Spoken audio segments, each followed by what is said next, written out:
La prescription du viol et de l'inceste est une atteinte aux droits des victimes. Hélène Della Chopin l'a subi aujourd'hui, violée de façon répétitive par son géniteur, Samy Chopin, alors qu'elle n'avait que 15 ans. Inceste aggravé par une grossesse de son propre père. Grossesse interrompue par ce même père qui lui demandait de souffrir en silence, qui lui demandait de fermer sa bouche. Comme tout enfant, sous l'autorité d'un père, et répondait « Oui, oui papa ».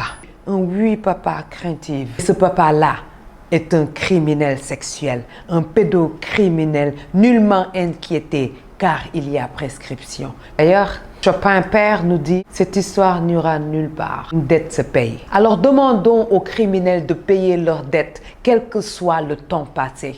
Nous demandons l'avortement médicalisé en cas de viol et d'inceste, car aucune femme ne veut porter l'enfant de son bourreau et aucun enfant n'a envie de porter ce patrimoine familial. D'ailleurs, aucun père pédocriminel n'a envie de voir cet enfant naître. Là-bas à Thiès, Mary Gomis nous dit « Mon père est un serial violeur, un pédophile, oui, un pédocriminel. Il a violé ses propres sœurs bien avant ma naissance. L'une d'elles a perdu la raison. Il m'a violée et je ne suis pas sa seule fille qui l'a violée. » Il nous dit « Aujourd'hui, je veux sauver ma dernière sœur qui vit avec lui et qui risque elle aussi d'être violée par mon géniteur Amadou Koli Gomis. » Mary nous dit qu'elle avait entre 6 et 7 ans quand il a commencé à la violer. Depuis ses 12 ans, elle ne cesse de le dénoncer. Aujourd'hui, elle en a plus de 22 et rien n'est fait, mais rien n'est oublié non plus. Quand un mineur subit l'inceste,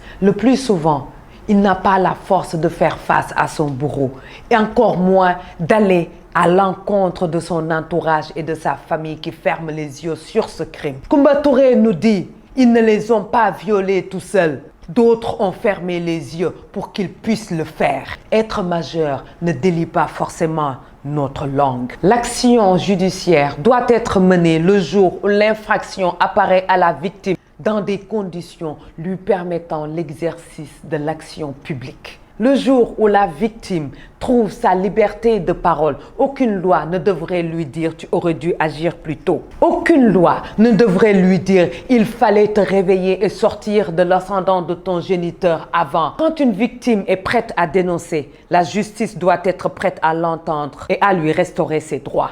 Un crime que la justice déclare irréparable est une injustice supplémentaire pour les victimes et n'aide pas pour la reconstruction.